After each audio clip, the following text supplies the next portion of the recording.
You said, having watched the videos, yeah, it kind of looks like an insane way of doing things.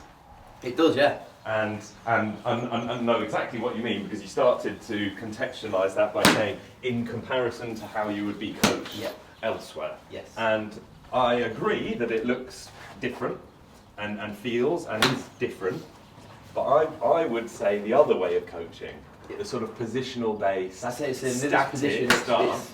That's an insane way of coaching, not this. Yeah. This is the logical way of coaching. The science behind it. And why I say that is, think about the other sports you play. So you love football. Any other sports just dabbled in? Tennis or... I played tennis as a kid. I played all sports as a kid, really. Yeah. Cricket was a big one as well, yeah.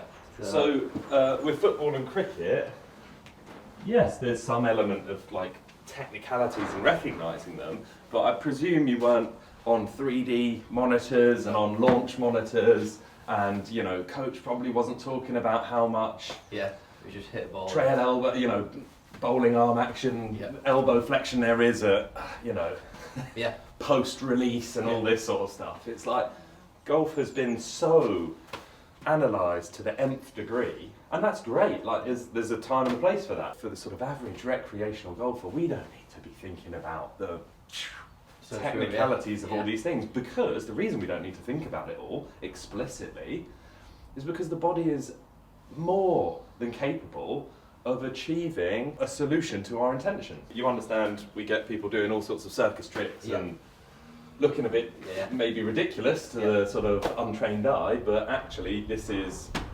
not ridiculous in the slightest. These are the fundamentals of how your body moves in everyday life, in how you walked from the car park to meet me, and how you run on a football pitch and pass and shoot on a football pitch and bowl a cricket ball and make a catch and all this sort of stuff. It is using all the same movement patterns, obviously adapted for different actions, but the fundamental principles, all the same.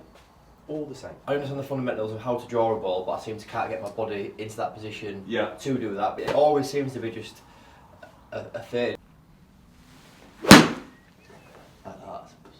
And then that's the bad one. So that's just it. Yeah, it's the push cut, isn't it?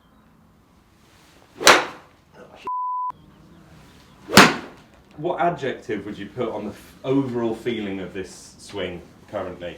Stiff. Yeah.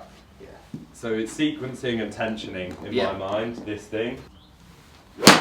And what I mean by that... Hi guys, I'm really excited to announce that we're going to be running some 2-day GRF golf schools with our GRF Tour Pro experience, and that's with Mark Foster and David Griffiths. We're already running these in Turkey and we've run them in Dubai, but we're bringing it to the UK, and it's a condensed 2-day version where you get 11 hours of coaching.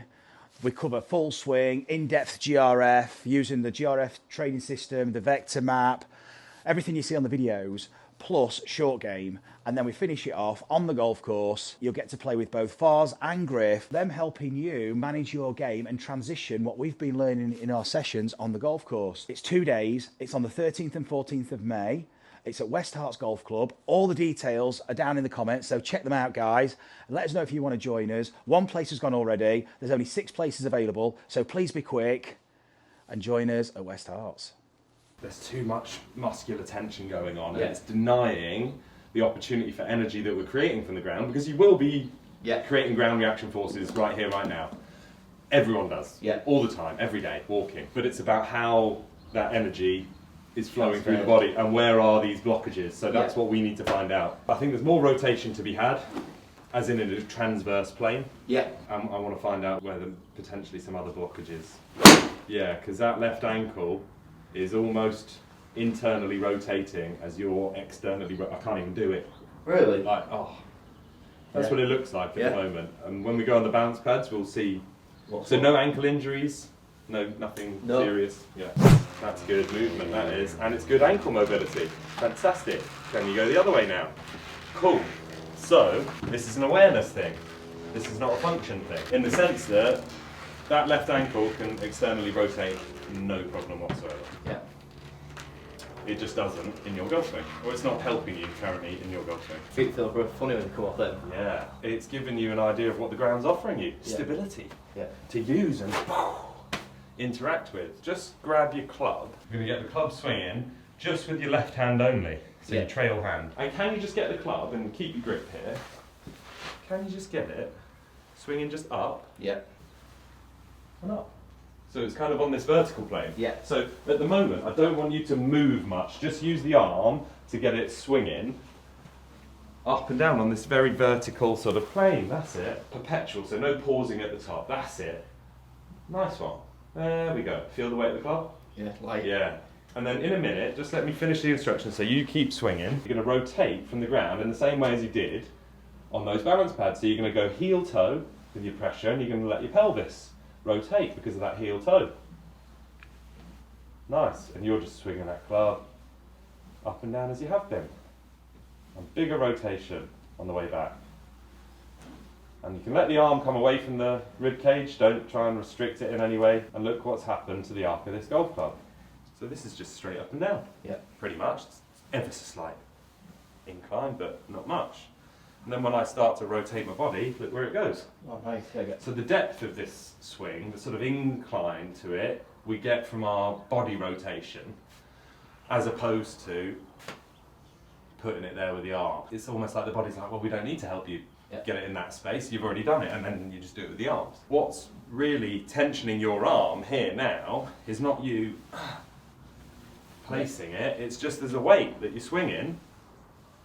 In the same way as when you throw the ball, you don't tense up and like, it all gets extended out and passively tensioned from the force you're creating with the ground and the body. You're allowing that ankle, you're not forcing it to, but you're allowing that ankle, left ankle, to externally rotate in response to you just using it to throw the weight of the club back to me. And we're not interested in the golf shot, the ball's just there as a stimulus. Balance a little bit. We need to load the left hip, basically, for your backswing.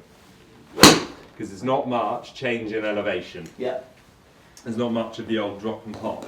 Not that you need lots, i.e. the range. We don't need huge ranges. Yeah. You know, we don't need to be dropping until our knee almost hits the ground, of course. It's more about the impulse. So how quickly can you move through a smaller range?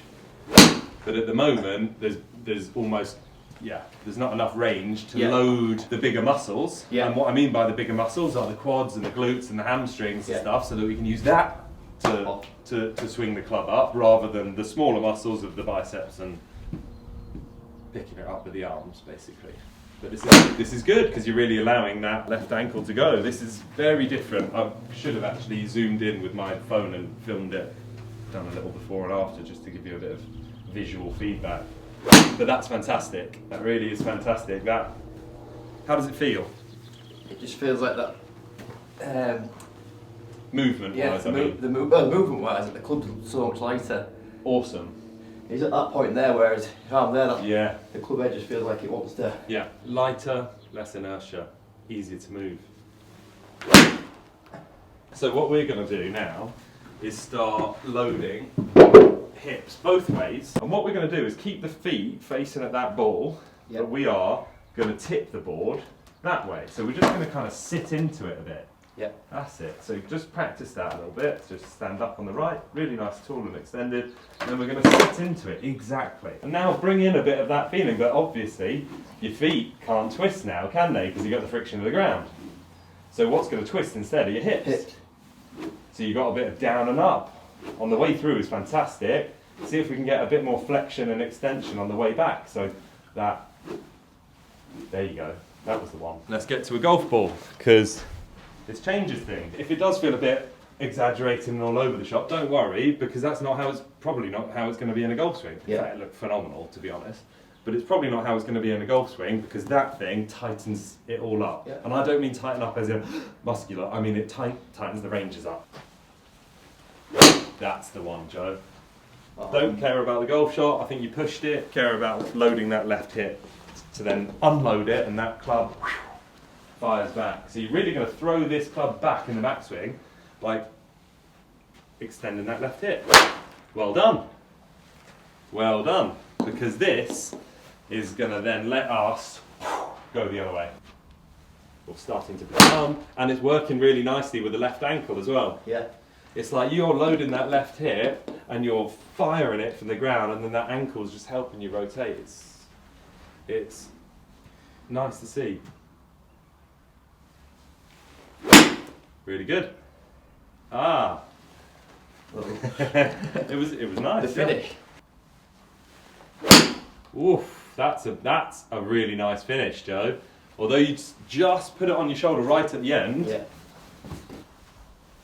It got to here, yeah. And then you just dropped it onto your shoulder a bit, but it was here. Yeah. It wasn't here. Yeah. It's travelled further. Because the body's switching on more, the arms can switch off a bit more. Yeah. It sort of felt effortless with my arms. Good. More than, for me, that is the concentrating on where that is, and that just sort of reacts to it. We're going to work on it now. It's really good. Oh, that's a better finish as well.